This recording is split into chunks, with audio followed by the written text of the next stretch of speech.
मैं करण शर्मा अपनी सहयोगी स्वाति के साथ में आपका एक बार फिर से स्वागत करता हूं। संतों की बदनामी आखिर क्यों? संतों की बदनामी यानी देश और धर्म में बंटवारा यानी राजनीति को सहारा।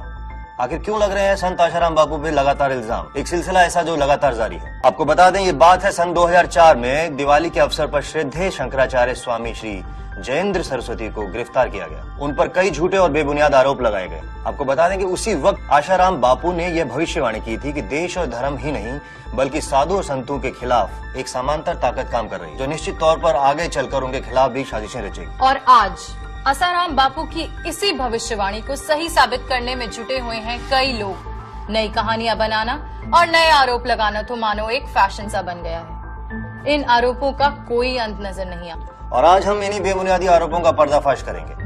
20 अगस्त 2013 को उत्तर प्रदेश की एक लड़की द्वारा आशाराम बापू पर छेड़खानी का बड़ा आरोप लगाया गया। दिल्ली में दर्ज एफआईआर में लड़की ने यह कहा कि बापूजी ने उन्हें कमरे में बुलाकर लगभग 1.5 घंटे तक उनके साथ छेड़खानी की। यह भी धमकी दी गई कि वह अपने माँ बाप को कुछ न बताएं। और आपको बता दें कि ये लड़की उत्तर प्रदेश की थी जो पढ़ रही थी मध्य प्रदेश के छिंदवाड़ा इलाके में और एक घटना जोधपुर की बताई जा रही है। फिर एफआईआर दिल्ली में क्यों? इस अहम मुद्दे पर कभी गौर नहीं किया गया और एफआईआर दर्ज करने के लिए 5 दिन का इंतजार क्यों? और हम दर्शकों को ये भी बता दें कि एफआईआर में कहीं भी बलात्कार जैसे दुष्कर्म का उल्लेख नहीं किया गया था।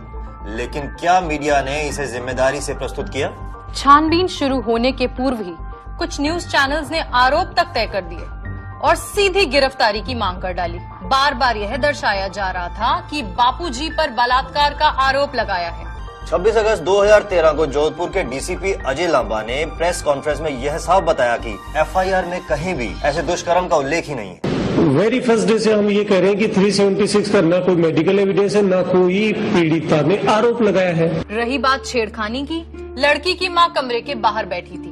एफआईआर में लड़की ने यह कहा कि वह कमरे में चिल्लाने लगी और ऐसा करते ही उसका मुंह बंद कर दिया गया।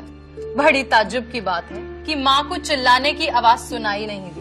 1.5 घंटे तक जिस लड़की का यौन शोषण हुआ हो, ऐसी लड़की जब अपनी मां के सामने आती है तो क्या मां को उसके हालात देखकर उसके मन में आशंका नहीं होगी? ऐसा होने पर कोई चुपचाप कैसे सो सकता है? और क्या यह संभव है कि ऐसी घटना घटने के अगले ही दिन सुबह वही लड़की किसान के बच्चों के साथ खेले और खुशी खुशी उन्हें 200 रुपए भी दे दे? आज्ञा भी ली थी, फिर हमारे साथ में इधर आए, खाना खाया और हंस मिल के बच्ची एकदम अपने पिताजी के साथ हंस मिल के बातचीत कर रही थी। और मेरे लड़के और लड़की को उन्होंने पैसे दिए, 100 रुपए भी दिए। फिर मेरा चचेरा भाई उनको रेलवे तक ड्रॉप करके भी आया। लोगों को यह भी दर्शाया गया कि मेडिकल जांच से बलात्कार की पुष्टि हो गई है, जबकि जोधपुर के डीसीपी अजय लांबा ने साफ बताया है कि मेडिकल रिपोर्ट में 376 के आरोप के पक्ष में कोई एविडेंस नहीं है। हम बार बार ये कह रहे हैं कि मेडिकल रिपोर्ट जो दिल्ली से आई है हमारे पास, मेडिकल रिपोर्ट में भी किसी भी तरह से 376 के आरोप के पक्ष में कोई एविडेंस नहीं है। बापूजी की गिरफ्तारी की षड्यंत्रकारियों द्वारा रची गई गहरी साजिश के आहत होकर भोपाल आश्रम के वरिष्ठ पदाधिकारी श्री देव कृष्णानी जी की मृत्यु हो गई। उन्होंने 2 दिन से अन्न जल त्याग किया था। वह बापूजी के समधी थे। उनके अंतिम संस्कार के लिए बापूजी भोपाल पहुंचे। लेकिन आपको बता दें, मीडिया ने एक झूठी खबर फैलाई कि बापूजी अपने आश्रम में है ही नहीं बल्कि फरार है। यही नहीं, इंदौर आश्रम जाने से पहले बापूजी जोधपुर जाने के लिए भोपाल एयरपोर्ट पहुंचे भी, लेकिन वहां मीडिया और लोगों की भीड़ को देखते हुए बोर्डिंग काउंटर बंद करना पड़ा। मीडिया ने गड़े मुर्दे उखाड़ने शुरू कर दिए। जुलाई 2008 में गुरुकुल में 2 बच्चों की संदिग्ध मौत का मामला भी उठाया और आश्रम को तांत्रिक का अड्डा बताया गया। सीआईडी ने क्लीन चिट देते हुए कहा था कि आश्रम में कोई भी तांत्रिक गतिविधियां नहीं होती हैं। आपको बता दें कि सुप्रीम कोर्ट ने साफ तौर से कहा कि तांत्रिक गतिविधियों से बच्चे नहीं मारे जा सकते और 9 नवंबर 2012 को दिए फैसले में इस प्रकार की सभी आरोपों को पूरी तरह से खारिज कर दिया। लेकिन ऐसा लगता है कि हमारी मीडिया देश के सर्वोच्च न्यायालय से भी बढ़कर। मीडिया ने आरोप लगाने वाली लड़की की सहेली से बात की। उसने जो बात मीडिया से कही उसे मीडिया ने लोगों तक पहुंचाना जरूरी नहीं समझा। अधिकांश मीडिया द्वारा पूज्य बापूजी के चरित्र के साथ चीड़-फाड़ की साजिश की गई। यह बताया गया कि सरकारी वकील ने बापूजी की मेडिकल रिपोर्ट पेश की जिसके मुताबिक बापूजी को यौन शोषण से संबंध रखने वाली बीमारी है। आरोप लगाने वाली लड़की के वकील ने कोर्ट में कही गई बातों पर स्पष्टीकरण करते हुए कहा कि जिनके ऊपर ऐसे आरोप लगते हैं उन्हें पीडियोफिलिया हो सकता है, लेकिन उन्होंने ऐसा कहा नहीं था कि बापूजी को पीडियोफिलिया है। लेकिन हमारे मीडिया की माने तो उन्होंने तो तय ही कर लिया था कि बापूजी को पीडियोफिलिया है। पूर्व आश्रमवासी वैद्य अमृत प्रजापति आपको बता दें कि यह वही शख्स है जो आश्रम में दवाओं में हेराफेरी करते हुए पकड़े जाने की वजह से आश्रम से निकाल दिया गया था। और सोचने वाली बात तो यह भी है कि उससे किसी ने यह नहीं पूछा कि अगर आश्रम में रहने लायक माहौल नहीं था तो वह 18 साल तक आश्रम में कैसे रहा। बेशर्मी की हर सीमा पार करते हुए इस वैद्य ने अपनी ही पत्नी को बुर्का पहनाकर एक प्रेस वार्ता करवाई, जिसमें इसकी औरत ने बापूजी पर यौन शोषण के आरोप लगाए। मीडिया ने घंटों तक इस बात को उछाला।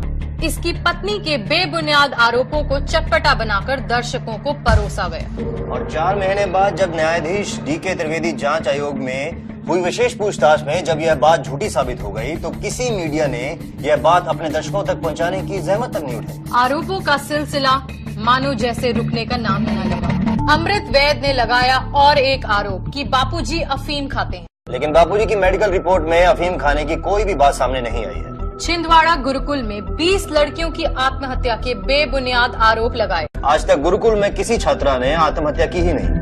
मीडिया ने अहमदाबाद आश्रम में रहस्यमय CD होने का दावा किया, जिसमें आशाराम बापू के अश्लील वीडियो हैं और जो पुलिस ने बापूजी के खास सेवादार शिवा से बरामद किए। लेकिन शिवा ने खोली पुलिस की पोल और मीडिया को यह भी बताया कि उनके साथ जबरदस्ती की जा रही थी और उनसे ऐसी कोई CD बरामद हुई ही नहीं थी। यही बात DCP अजय लांबा ने भी स्वीकार की है।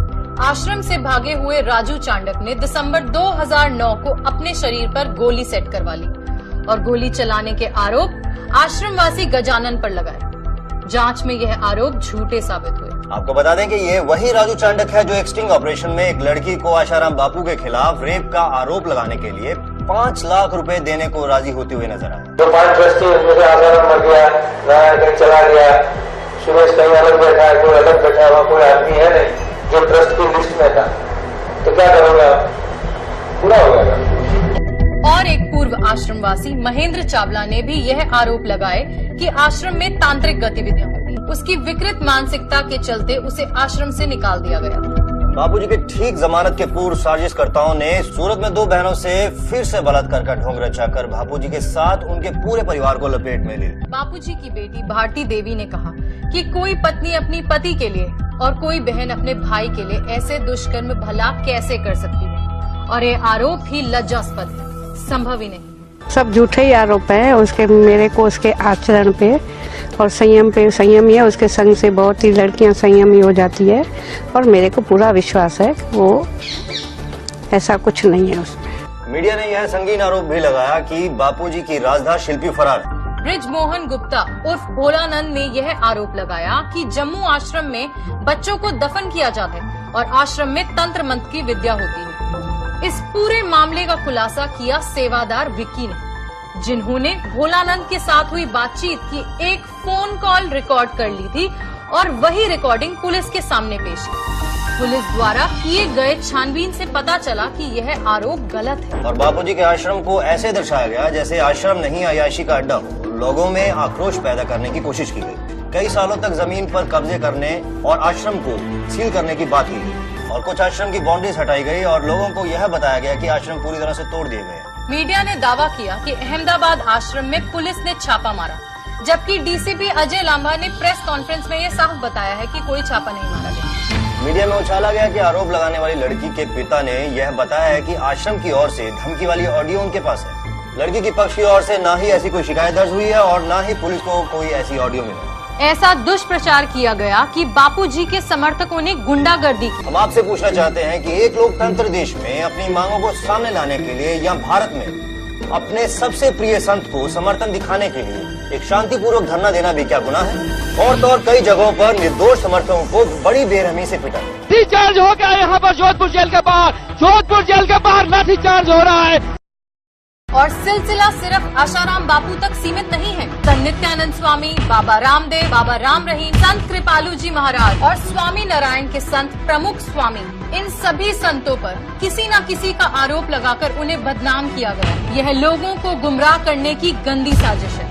और तो और मेरठ के एक परिवार ने आश्रम पर यह भी इल्जाम लगाया है कि उनका पूरा परिवार गायब कर दिया गया। लेकिन फिर बापू और बापू के आश्रम को क्लीन चिट दे दी गई। डिवाइड एंड रूल, बांटो और राज करो। पहले अंग्रेजों ने इस भारत देश पर इस नीति का बड़ी सफलता के साथ उपकरण किया और अब देश में हिंदुत्व के दुश्मन इसे अपना रहे हैं। हिंदुत्व को नष्ट करने की साजिश स्पष्ट रूप से दिखाई पड़ रही है। हम आपसे विनती करते हैं कि ऐसी साजिश और हमारे देश और संस्कृति के खिलाफ रचाए गए इन षड्यंत्रों का आप शिकार ना बने और सिर्फ सच को देखें और सच का साथ दें।